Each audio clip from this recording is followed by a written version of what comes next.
नमस्कार दोस्तों, स्वागत है आपका साइट फॉर वर्ल्ड के ऑफिशियल लर्निंग प्लेटफॉर्म पर, जहां स्टूडेंट्स और जॉब सीकर्स के लिए करियर, टेक्नोलॉजी और प्लेसमेंट से जुड़ी इंडस्ट्री ओरिएंटेड और प्रैक्टिकल नॉलेज दी जाती है। अगर आप अपनी स्किल्स को नेक्स्ट लेवल तक ले जाना चाहते हैं तो आप बिल्कुल सही जगह पर आए हो। चलिए शुरू करते हैं आज का इम्पोर्टेंट सेशन। नमस्ते स्टूडेंट्स। कभी सोचा है कि आपका ऑनलाइन ऑर्डर इतनी तेजी से, इतनी एक्यूरेटली आप तक पहुंचता कैसे है?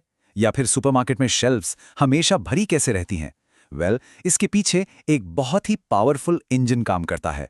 आज हम उसी इंजन को समझने वाले हैं, SAP मटीरियल्स मैनेजमेंट, जिसे हम SAP MM कहते हैं। तो रेडी हो? फोकस मोड ऑन है।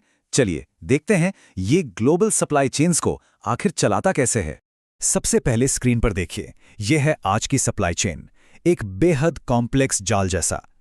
सोचो, पैंडेमिक से लेकर ग्लोबल कॉन्फ्लिक्ट्स तक इन सप्लाई चेन्स ने क्या क्या नहीं झेला है। इस पूरे केओस के बीच कंपनीज के लिए टाइम पर सामान को एक जगह से दूसरी जगह पहुंचाना एक बहुत बहुत बड़ा चैलेंज बन चुका है। स्क्रीन पर ध्यान है ना? तो यहां एक बड़ा सवाल उठता है, दुनिया की बड़ी बड़ी कंपनीज आखिर इस कॉम्प्लेक्सिटी को मैनेज कैसे करती हैं? उनके पास ऐसा कौन सा सीक्रेट टूल है जिससे उनका बिजनेस चलता रहता है, चाहे बाहर कुछ भी क्यों ना हो रहा हो? चलिए इसका जवाब ढूंढते हैं। और इसका जवाब है SAP MM। इसे ठीक से समझने के लिए हमें इसके कोर कॉन्सेप्ट्स यानी इसके बिल्डिंग ब्लॉक्स को समझना होगा। और सब कुछ शुरू होता है डेटा से। तो देखते हैं कि SAP MM डेटा को कैसे ऑर्गेनाइज करता है। यहां पर ना दो तरह का डेटा होता है, मास्टर डेटा और ट्रांजैक्शनल डेटा। इसको सिंपल रखते हैं। सोचिए, मास्टर डेटा आपके फोन के कॉन्टैक्ट्स की तरह है, नाम और नंबर जो आसानी से बदलते नहीं, राइट? और ट्रांजैक्शनल डेटा वो आपकी कॉल हिस्ट्री जैसा है, रोज की एक्टिविटीज का रिकॉर्ड। तो मास्टर डेटा एक परमानेंट फाउंडेशन है और ट्रांजैक्शनल डेटा उस फाउंडेशन पे होने वाली डेली एक्टिविटीज। सिंपल है ना? ये कॉन्सेप्ट क्लियर हुआ या कंफ्यूज हो? अब मास्टर डेटा में दो चीजें सबसे इंपॉर्टेंट है। पहला, मटीरियल मास्टर। इसमें हर उस चीज की जानकारी होती है जो कंपनी खरीदती है, बनाती है या बेचती है। और दूसरा है वेंडर मास्टर। इसमें उन सभी सप्लायर्स की डिटेल्स होती हैं जिनसे कंपनी सामान खरीदती है। तो मटीरियल मास्टर हो गया क्या खरीदते हैं, और वेंडर मास्टर हो गया किससे खरीदते हैं। समझ आया? ओके, तो अब जब हमने डेटा के बारे में जान लिया है, चलिए देखते हैं कि ये डेटा असल में कितना पावरफुल है। हम एक परचेज ऑर्डर को ऑटोमेटिकली क्रिएट करके देखेंगे, मतलब सीधा थियरी से प्रैक्टिकल पर। यहां से असल मैजिक शुरू होता है। रेडी हो नेक्स्ट स्टेप के लिए? एक ऑटोमेटिक परचेज ऑर्डर यानी PO बनाने के लिए सिस्टम को पहले से कुछ चीजें बतानी पड़ती हैं। ये 4 जरूरी स्टेप्स हैं। हाँ, शुरू में थोड़ी सी कॉन्फ़िगरेशन करनी पड़ती है, लेकिन इससे बाद में घंटों का मैनुअल काम बच जाता है।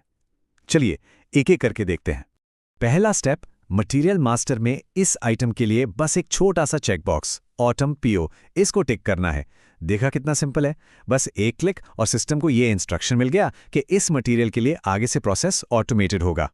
दूसरा स्टेप, अब हम वेंडर मास्टर में जाकर सप्लायर के डेटा में भी ऑटोमेटिक परचेज ऑर्डर वाले बॉक्स को टिक कर देंगे। इससे सिस्टम को यह भी पता चल जाता है कि ये सप्लायर ऑटोमेटेड प्रोसेस में हिस्सा लेगा। तो हमने मटेरियल और सप्लायर दोनों को आपस में लिंक कर दिया। तीसरा स्टेप है परचेज रिक्विजिशन बनाना। ये एक ट्रांजैक्शनल डॉक्यूमेंट है जो कहता है हमें इस सामान की जरूरत है। ये रिक्वेस्ट ही वो स्पार्क है जो पूरे ऑटोमेटेड वर्कफ्लो को स्टार्ट करती है। अभी बताओ, इस स्टेप का पर्पस समझ आया? ये सिस्टम को ट्रिगर करने के लिए है। और रिजल्ट? सक्सेस। सिस्टम ने उस रिक्विजिशन को ऑटोमेटिकली एक परचेज ऑर्डर में कन्वर्ट किया और सीधा वेंडर को भेज दिया। जरा सोचिए, इस एक ऑटोमेशन से परचेजिंग टीम का कितना टाइम और एफर्ट बच गया। यही है SAP MM की असली पावर।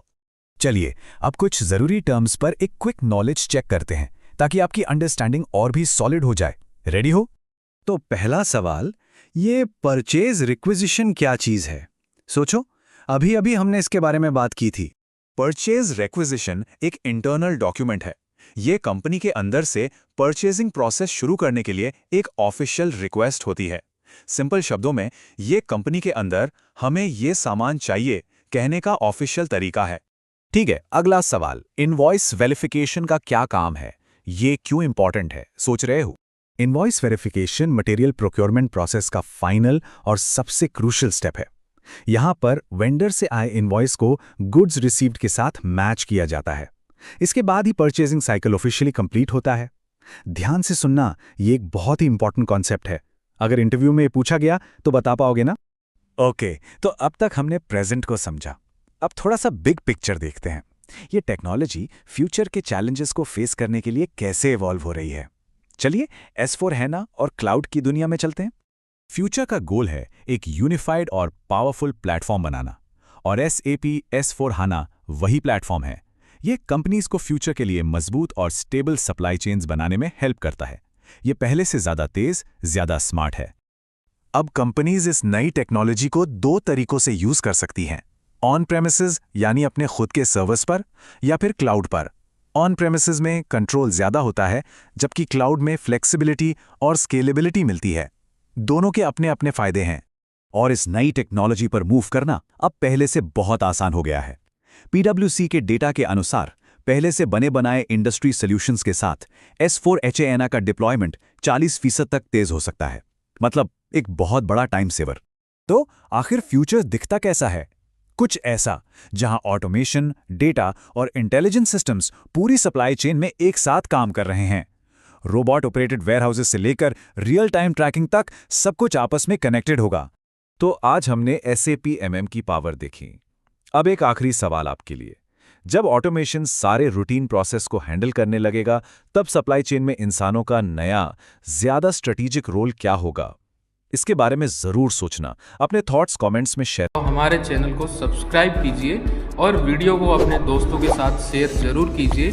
कमेंट सेक्शन में अपना डाउट या नेक्स्ट टॉपिक लिखना मत भूलिएगा।